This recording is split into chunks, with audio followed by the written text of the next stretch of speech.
Viking News Network.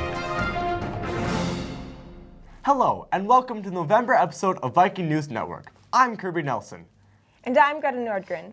We have exciting news regarding our auditorium. Recently, the Hear the Arts fundraising group received an anonymous donation for a considerable, yet undisclosed amount. The money will go to an orchestra sound shell, a grand piano, and 24 wireless microphones. The group's original goal was $250,000. Any remaining funds can only be used in the fine arts. We would like to thank all the donors for their contribution that helped make our fine arts excellent.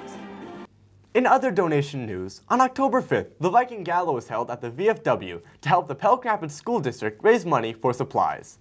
At the event, there was a live and silent auction, as well as dinner and socializing. The event raised $10,000 and will be given out to teachers through a grant process. A common struggle in high school is the amount of schoolwork we have. Yeah, and it doesn't help with all the procrastinating we do. Here's my coworker Greta Nordgren with a few words on procrastination. When your teacher tells you your assignment is due in 2 weeks, what do?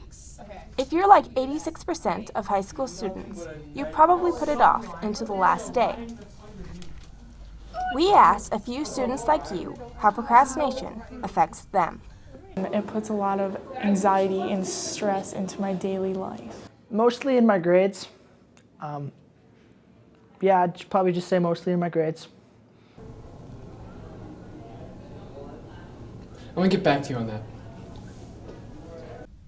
Yes, he just procrastinated on a question on procrastination.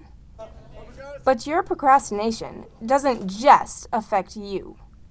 Probably the biggest way procrastination of students affects me as a teacher is that it leads to a lot of crabby students when they end up with poor grades on assignments because of their procrastination.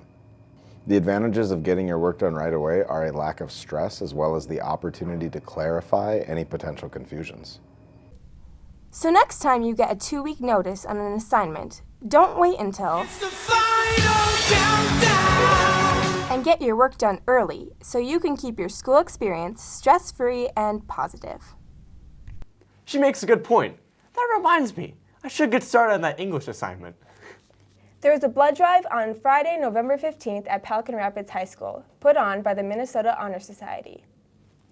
Community members and students donated 25 pints of blood to the Red Cross, which almost met their goal. The event took place at the Pelican Rapids High School gym. Now on to one of our own here at PRHS. Brody Setter has had luck with the Outdoor Adventure Foundation, a nonprofit organization which makes outdoor dreams come true for kids battling life-threatening diseases. Recently, Brody has been diagnosed with aplastic anemia, a rare autoimmune disease which stops the body from producing new blood cells. Brody shot a 10-point buck from 35 yards away with a crossbow.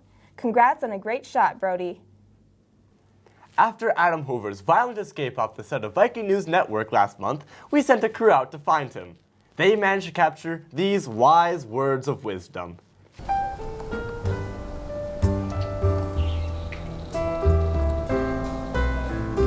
Books are just paper sandwiches.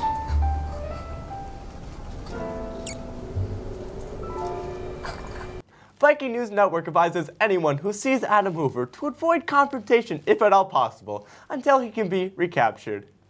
Now on to sports. Here's a recap of the 2019 fall sports season. Let's join Autumn Gumringer, Ellie Johnson, and Natalie Williams on the end of the season update. Cross country had a successful season with many individuals getting new personal records and many accomplishments.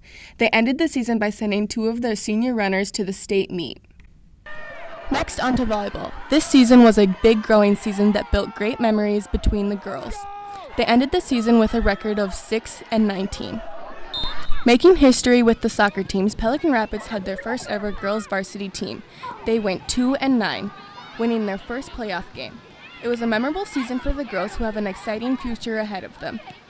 The boys soccer team had a phenomenal season with a record of 10-3-3.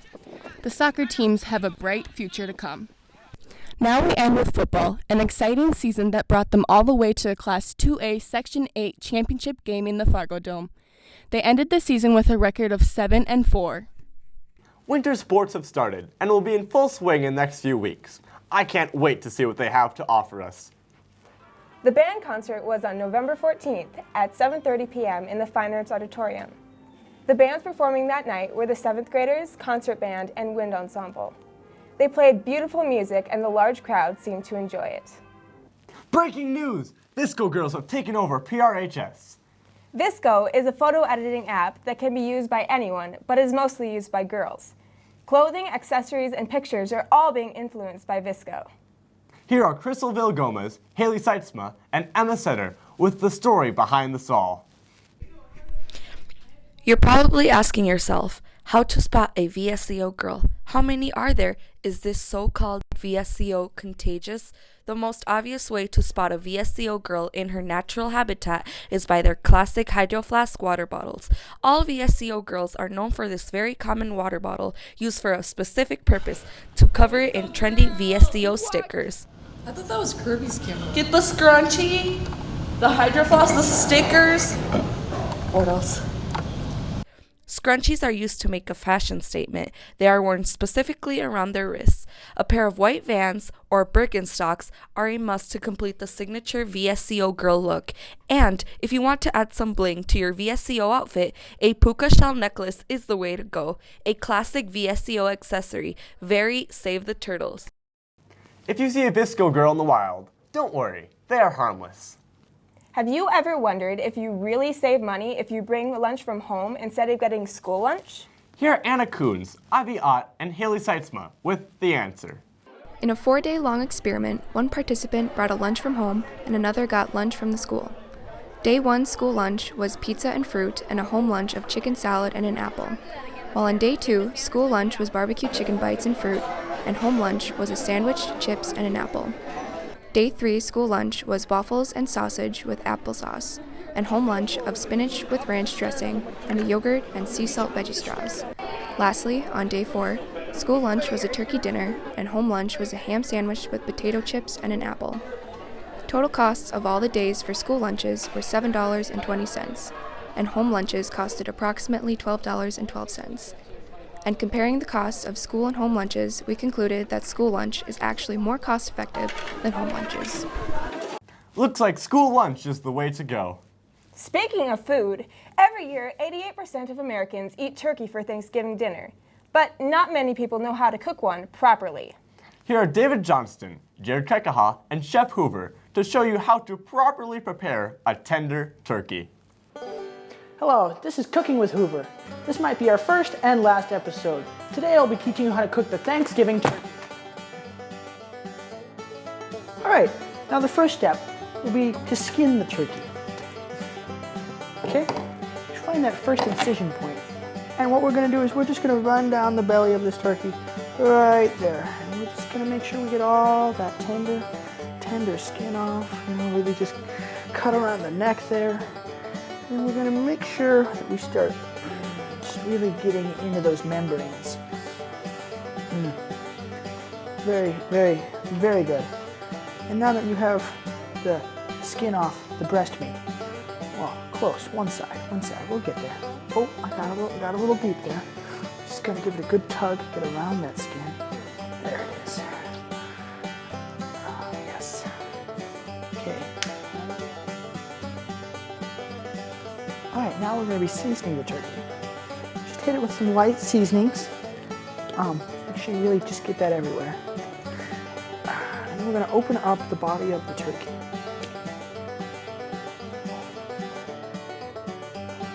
One can of soup. Pop that sucker open. Really just, you know, get it in there, a little on top. It's going to be real great. Kind of hard one-handed, but you know, one edge, yep, inserting some nice holes in it, and one there, we'll put one there, right there.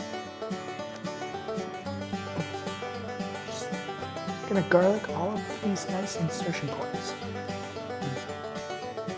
Okay, now we're gonna take our 3 pieces of hot dog. Just gonna jam it right in those holes. Really adds a deeper flavor to the turkey. All right, we have our tender, juicy, moisturized quadriplegic turkey over here. And now we're gonna prep our oven over here. We're gonna set it on bake for a good 780 degrees. And then we're gonna set our timer for roughly 57 minutes. And then we're gonna stick her right on in here. We're gonna get her going for, like I said, a good 87 minutes at 786 degrees. All right, thanks guys for tuning in here with Cooking with Hoover. I hope you guys have a happy holidays, and I hope you tune in for our possible Christmas episode. That made me so hungry. Thanks, Chef Hoover. Well, that's it for this episode of VNN. Enjoy Thanksgiving, and we'll see you all in December.